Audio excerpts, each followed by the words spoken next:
This video is brought to you by BeckX Tech, more than just low prices.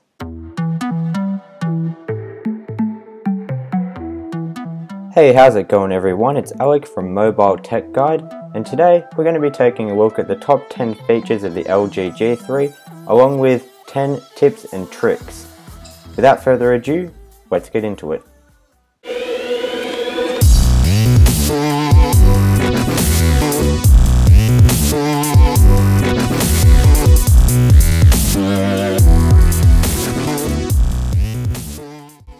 The LG G3, despite the chin down the bottom that gives the illusion of a separate piece of material, has one single glass panel that covers the front of the device from the very top to the very bottom.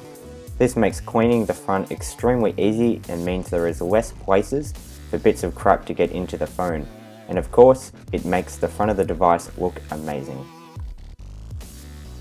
Everyone knows the G3 is famous for its amazing Quad HD display, and has already made it hard for me to switch back to another device that isn't 1440p.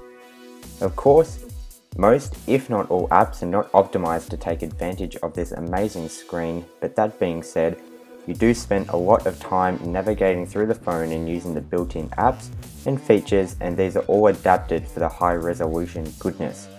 Also optimized is the text when browsing on the internet, which allows more text in a smaller area without any loss of sharpness. Colors really do pop on this display, and the brightness gets bright enough for outside viewing, although a bit more brightness couldn't hurt.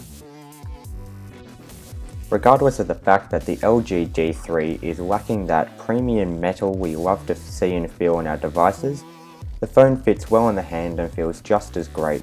Holding it is very comfortable, and the smooth plastic coated back has some grip to it, giving you some reassurance when holding the device in one hand. The buttons are easy to reach, although pressing the right one sometimes becomes a challenge, but overall they are very tactile and well placed. LG has made a keyboard to replace all other keyboards.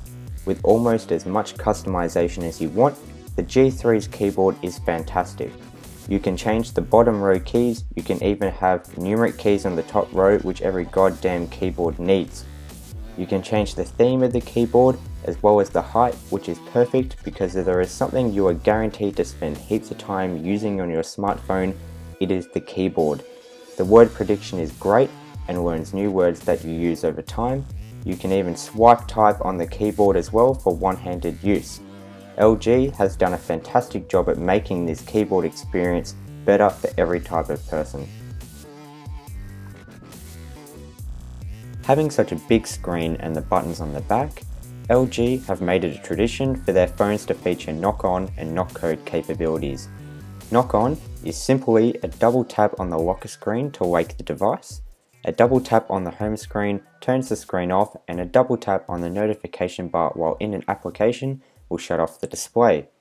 This gives people who aren't used to or don't like using the lock button on the back another way of unlocking their device quickly and easily. The knock code is an added option for a secure lock of the device. Setting it requires tapping a 4 to 8 touch code in any sequence on the 4 areas of the screen. Once you set this, you can use this to unlock your phone by tapping it at any scale on the screen, whether it is big or small.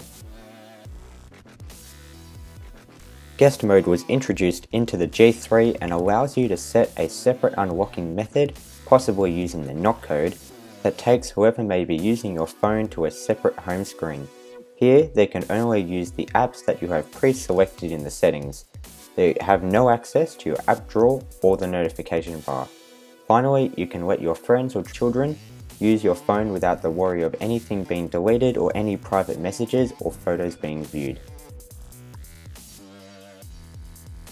The G2 had one of the messiest and overclouded Android skins of 2013. Luckily, the G3 did not uphold that legacy and has given us one of the nicest skins on top of Android KitKat 4.2.2. Everything from the lock screen to the home screen has been refined with beautifully contrasting colors and a flatter, more visually appealing design. The notification bar has a nice transparency with a nice aqua blue color used to highlight selected settings and adjustment bars. The native music app suits the rest of the UI as well as the phone app, contacts app, camera app, and pretty much everything else LG has included. Folders look nice and have customization options, and the camera app has a very basic layout that anyone can use and understand, with some more detailed settings hidden further in. Something that is overlooked and underappreciated is the G3's Clip Tray. You can copy text, an image, or take a screenshot, and instead of only being able to copy one thing and then paste it before copying another, Clip Tray lets you save your copied items to then be pasted whenever you may need them or in whatever order you may desire. All you have to do is copy text like you would on any other device, and then select Clip Tray, which will save it with the rest of your copied items. Then, when you need to paste something, just hold down, select Clip Tray, and then find the item you want to paste and paste it. Simple stuff, but it is just one of the things LG have thrown into the phone to make it so good. The LG G3 is the first phone that I've owned to give me what I consider an all-day battery life. That is, the battery starts at 100% in the morning when you wake up and doesn't need to be charged until you're ready to go to bed at night. The G3 has given me consecutive school days with 16 hours of battery life, with 35% still remaining in it at the end of the day. And on weekends it gives me a decent effort, only needing a charge once into the night. Excellent battery life, and I couldn't be any happier so far. The LG G3 is the first phone to feature laser autofocusing technology, and I'm not sure why it is the only one so far. The focus is literally quicker than you can blink an eye, and it takes away any hassle you may have ever trying to get the focus right on a shot.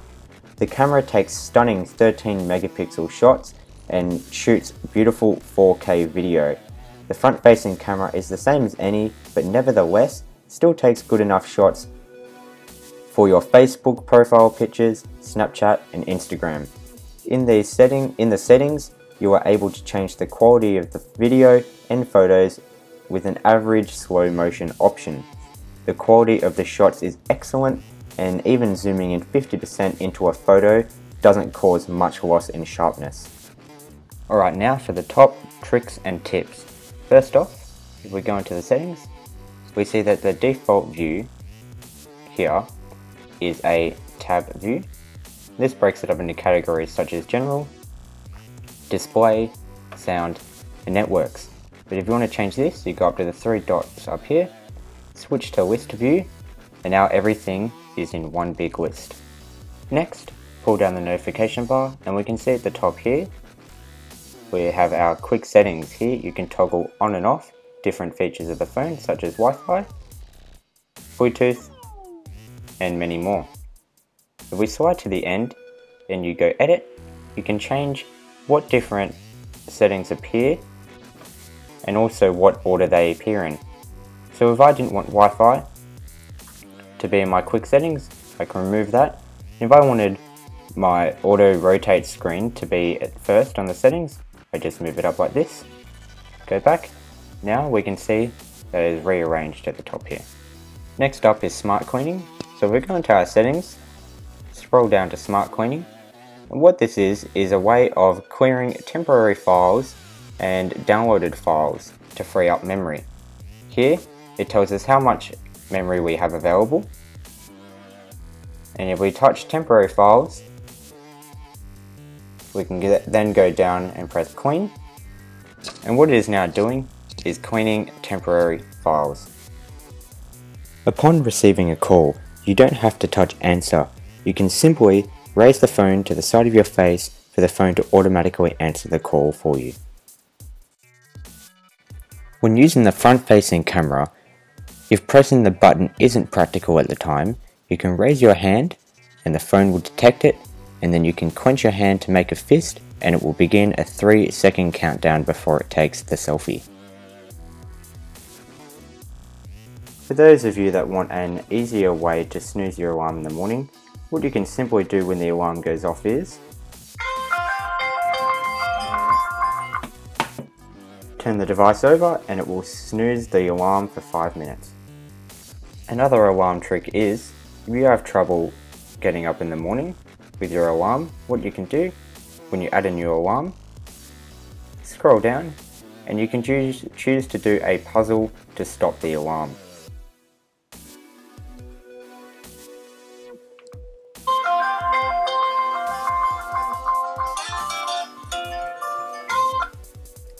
The puzzle is simply touching the 4 numbers in the ascending order. Doing so will then stop the alarm. For those of you who have got a new wallpaper and simply want to admire it, what you can do is pinch outward to remove all apps and any widgets in the way, just to show the background. If you want to change the default messaging app, all you got to do is go to settings, scroll down to default message app, and then you can choose between messaging, Hangouts, or any other third-party applications that you might want to use for messaging. For those of you that want to use 2 applications at the same time, all you got to do is touch the multitasking button down here, go to dual window, and you can now select 2 apps that you want to run at the same time. For example, you can run Chrome and YouTube at the same time.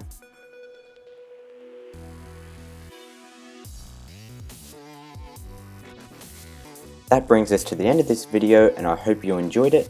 Links to our Facebook page and our website are in the description below. Thanks for watching, hope to see you next time.